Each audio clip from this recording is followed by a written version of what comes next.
Sinabi ko na kasing tigilan mo yung pakikipagrelasyon sa taong yon. Tapos ngayon, iiyak-iyak ka dyan.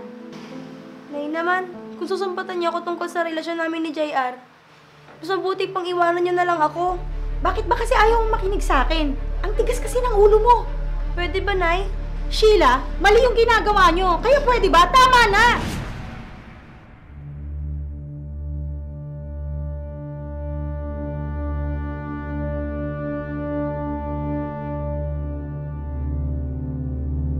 Salamat sa paghatid, JR. Wala yun. Bukas ulit ha. Oo, sige, walang problema. Sige.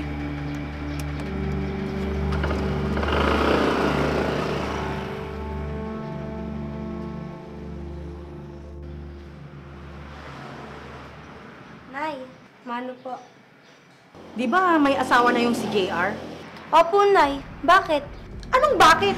Di ba may asawa na yung tao? Ba't nagpapahatid ka pa doon? Anong problema dun, Nay? Wala naman kaming ginagawang masama, ah.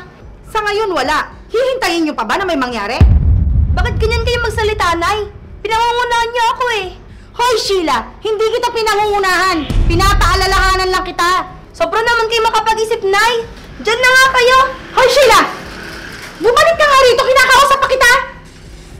Ang tigas ng ulo!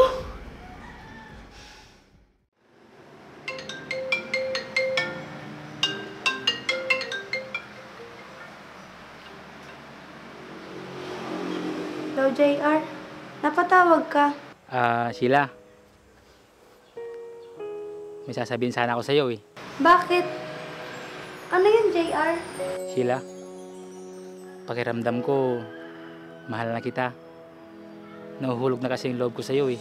JR, alam kong mali pero pares tayo ng nararamdaman. May pagtingin din ako sa'yo. Talaga? Eh di, paano yan? Tayo na. Pero paano yan? May asawa ka na. Eh di, ilihim natin yung relasyon natin. Wala akong magagawa. Talagang malakas yung tama ko sa'yo eh. O sige, kung yan lang gusto mo, gusto ko na rin. I love you, Sheila. I love you too.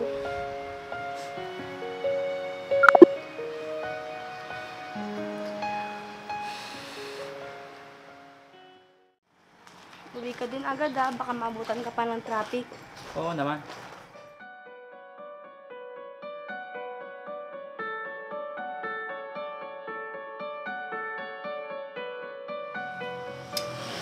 Paano yan, love? Mawala na ako. Sige love, salamat ha. Love you. I love you too.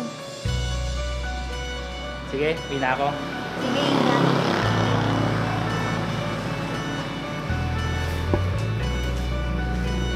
Sinasabi ko na nga ba eh, hindi pwedeng konsintihin kong anak ko. Ayokong maging dahilan siya para masirang isang pamilya.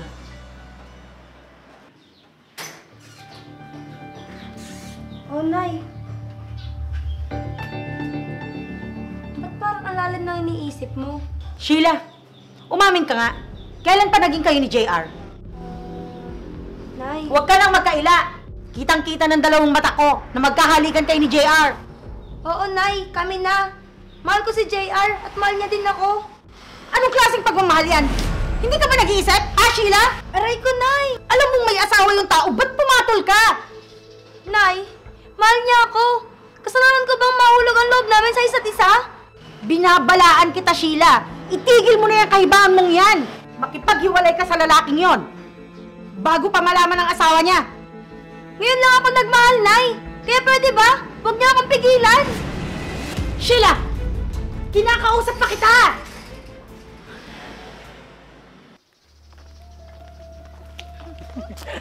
Oh, mahal.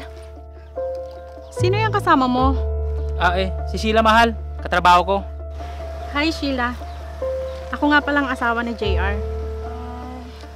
Sheila nga pala. Saan nga pala kayo pupunta, mahal? Bakit kayo magkasama? Uwian na kasi namin, mahal. Nagsabay lang kami lumabas. Eh, ikaw, ba't nandito ka? Gusto sana kitang iyayaing lumabas. Naboboring kasi ako sa bahay.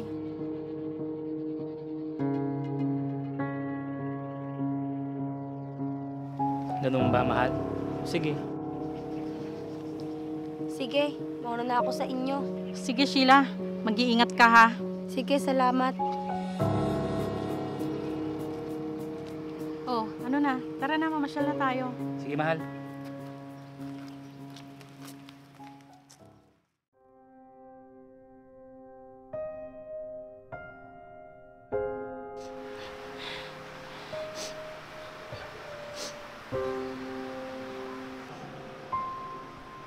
Anak, ba't ka umiiyak? May problema ka ba? Wala, Nay. Huwag niyo na lang po akong pansinin. Ang tigas naman kasi ng ulo mo. Sinabi ko na kasi tigilan mo yung pakikipagrelasyon sa taong yon. Tapos ngayon, iiyak-iyak ka dyan. Nay naman, kung susumpatan niyo ako tungkol sa relasyon namin ni JR, mas mabuti pang iwanan niyo na lang ako. Bakit ba kasi ayaw mong makinig sa akin? Ang tigas kasi ng ulo mo. Pwede ba, Nay? Sheila, mali yung ginagawa nyo. Kaya pwede ba? Tama na! Bakit, Nay? Ano bang mali doon? Eh, nagmamahal lang naman ako. Mali dahil nagmahal ka ng maling tao, Sheila. Anong mali doon, Nay? Ang pagmamahal, walang humahad lang. Kaya tama yun. Hindi ka ba nag-iisip? Kailan pa naging tama ang mali, Sheila? Sabihin mo nga! Ngayon, Nay, dahil mahal ko si JR at mahal niya din ako. Ano bang pumasok dyan sa kukote mo? Alam mong may asawa si JR. Mahirap bang intindihin yon? Hindi, Nay. Dahil kung maling mahalin ko si JR, pues, siya ang pagkakamali na ayaw kong itama. Mag-isip ka nga, anak. Gusto mo bang ikaw ang maging dahilan para mawasak ang isang pamilya? Isipin mo na lang yung mga anak niyang masasaktan pag nangyari yon. Anak, hindi ka ba naaawa sa kanila? Kahit gano'n ang ginawa ng ama mo sa atin noon, ayokong gawin mo din yun sa iba. Dahil alam kong pakiramdam kung gaano kasakit, anak. Nay, sa tingin niyo, kaya kong kayanin na mawala sa akin si JR? Alam kong kaya mo, anak. Kinaya ko ngang iniwan tayo ng tatay mo noon, di ba? Andito lang si nanay. Nay.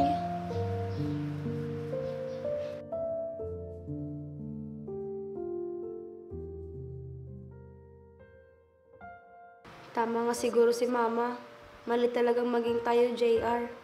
Ayokong maramdaman ng pamilya mo, lalo na ng anak mo, ang nararamdaman ko nung iwan kami ni tatay dahil lang sa babae niya. Tama lang na itigil na natin ang maling relasyon na meron tayo.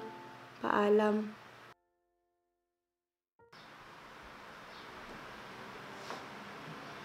Nay, O anak, hindi ka pumasok?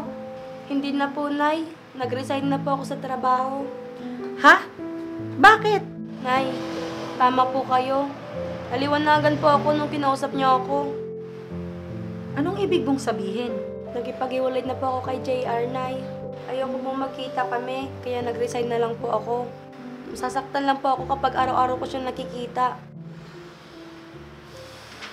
Salamat naman, anak, at nakinig ka na sa akin. Tama po kayo, Nay. Kahit kailan, hindi magiging tama ang mali. Kaya sorry po, Nay. Anong plano mo ngayon? Nay, pwede po bang umuwi na lang tayo sa probinsya, kila Lola? Doon na lang ako magsimula ulit. Kung yan ang makakabuti sa'yo, anak, sige, uwi tayo ng probinsya. Maraming salamat po, Nay. Salamat sa pag-intindi at pag-unawa niyo sa akin. Masaya ako dahil pinili mo ang desisyong itama mo ang maling nagawa mo. Salamat, anak.